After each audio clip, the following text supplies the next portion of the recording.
Speaker, and I rise today to speak strongly in support of the live export trade, which underpins a massive amount of businesses in my electorate of O'Connor. The electorate of O'Connor provides around 60% of the 1.5 million sheep that are exported out of Western Australia, worth about $150 million per annum, and, as I say, underpins a whole range of businesses: truck drivers, feedlot workers, pellet mill operators. These are labouring level jobs that people rely on. Good, hard-working people in my electorate rely on for their living. And I say to the member for Melbourne, who claims to speak on behalf of sheep growers, and I say to the member for Wentworth and the member for Mayo and the member for Denison, who just walked out of this place, come to the Katanning sheep sale in my hometown next Wednesday. The Minister was there a couple of weeks ago. Come and speak to the several hundred farmers, the truck drivers, the stock agents and associated industries that rely on that trade, and you'll hear a different story to what we just heard from the member from Melbourne, because they know that the live export trade underpins the market. It underpins the whole sheep market in Western Australia. Now, we know that there's at least a $30 premium for live export sheep over what the domestic market will pay. But what you probably don't know is of the 3.8 million sheep turned off in Western Australia, 1.5 million of them go overseas. Now, if you dump that extra 1.5 million into the current processing trade, you will crash the market. And we saw that in 2011 when the previous Labor government pulled the plug on the live export trade completely and caused chaos, just absolute disaster for the agricultural industries across Australia. And we're seeing it unfold again, because we know that though they talk about sheep, that's just the Trojan horse. Isn't it, member for Melbourne? Are you saying that you support the live cattle trade? Are you saying that as well? So this is the first step. This is the first step in closing down the live export trade. But, Mr Deputy Speaker, I've only just recently heard of this allegation that the whistleblower was paid $200,000 US.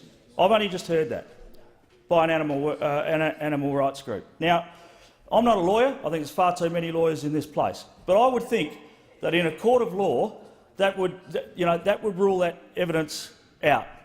You think about somebody who's being paid a pretty low wage, admittedly, on these boats.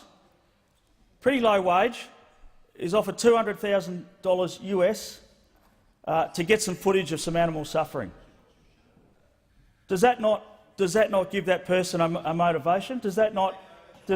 Well, maybe they did. Maybe on 7 decks of sheep. Maybe on 7 decks of sheep, 60,000 sheep. There was a few pens.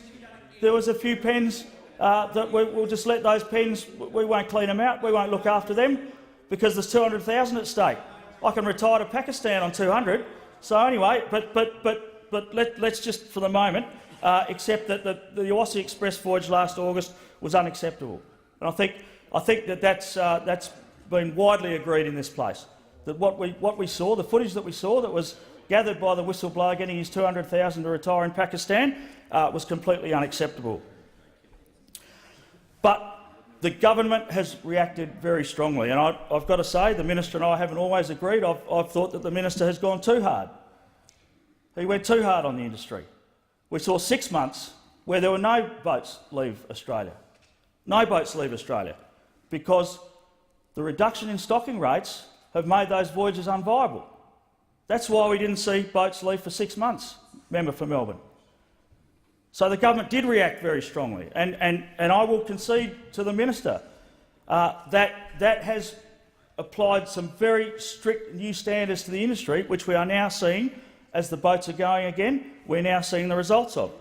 The Al Shuaik recently arrived and unloaded in the Gulf with a mortality rate of 0.24. So that's a little over 100 sheep out of 60,000. Now, as a farmer, for all of my life, someone who grew up with that offensive smell of sheep manure in their nostrils, and I know the member for Fremantle is going to be, he'll probably raise how offensive that is to the people on the Lardo Strip in his electorate as those trucks go by, but I grew up with that smell in my nostrils, and it's not that bad, believe me.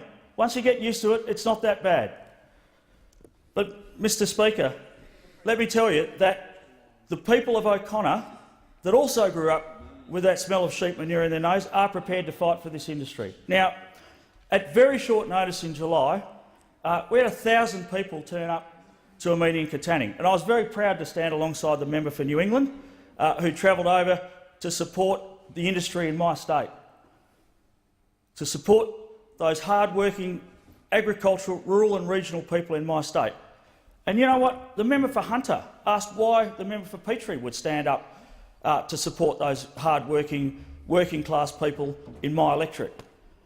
And it's because he is a decent fella who actually supports working-class people. And I say to the member for Hunter, I support the coal workers in your electorate. I'll support the coal workers in your electorate. You won't, but I will.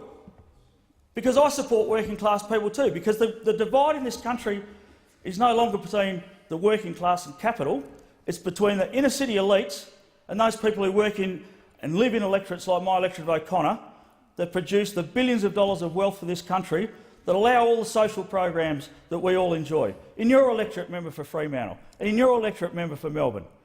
They're paid for by the people that work their backsides off and sweat every day in my electorate. And a $250 million live sheep trade, $1.6 billion live cattle trade, they pay for a lot of the bills that come out of your electorate. They do. What about the $9 billion of mineral exports that come out of my electorate? They pay for the bills for people in Fremantle. They do. They do. Who else pays for it? You know, the $50 billion that comes out of the member for Durac's electorate in iron ore exports. Well, they don't pay any bills. Yeah, well, that's right. If I had my way, they'd all be living in my electorate and the member for Durac's electorate. And we'll do something about that. And we'll do something about that. But I tell you what, when you come to the Katanning sheep sale next week, or any Wednesday you like to name, I'll meet you there. When you come to my electorate and meet those people, you'll meet truckies like little Benny Poet, who's a great mate of mine. He's third generation. He's been carting stock for my family for 3 generations. And when he stood up at that meeting in July, he said, I'm struggling to meet the payments on my truck. I'm working 1 week out of 4 in a month now, and I'm struggling to meet the payments on my truck. Now, I know he's probably one of those evil small business people that, you know, he works 60, 70, 80 hours a week sometimes.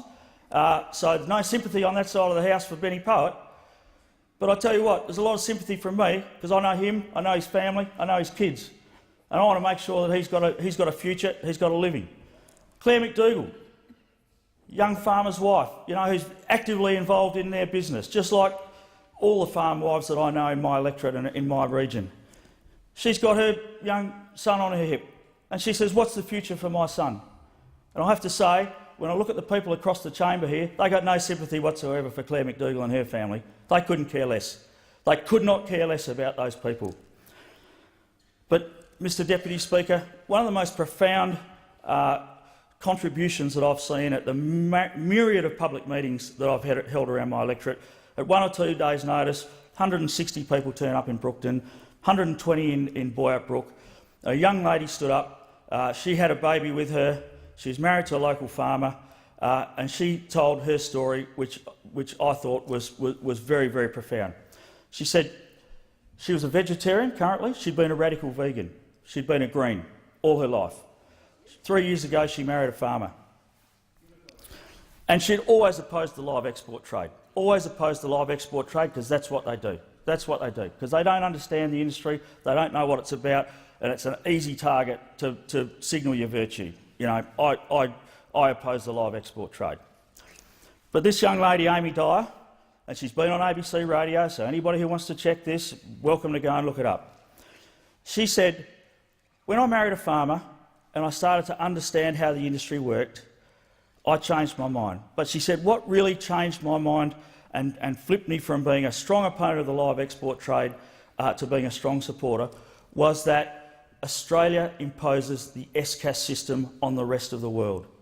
Our standards, enforced under the SCAS system, have lifted the standards for live sheep trade across the world, but not only live sheep, not only the sheep that are shipped in boats, but also the domestic processing industries in the countries that we deliver to have massively lifted their standards, and if Australia vacate that space, there is nobody who's going to set a standard for the rest of the world. And let me tell you, there are 10 million sheep that are going to be traded whether Australia's in the game or not.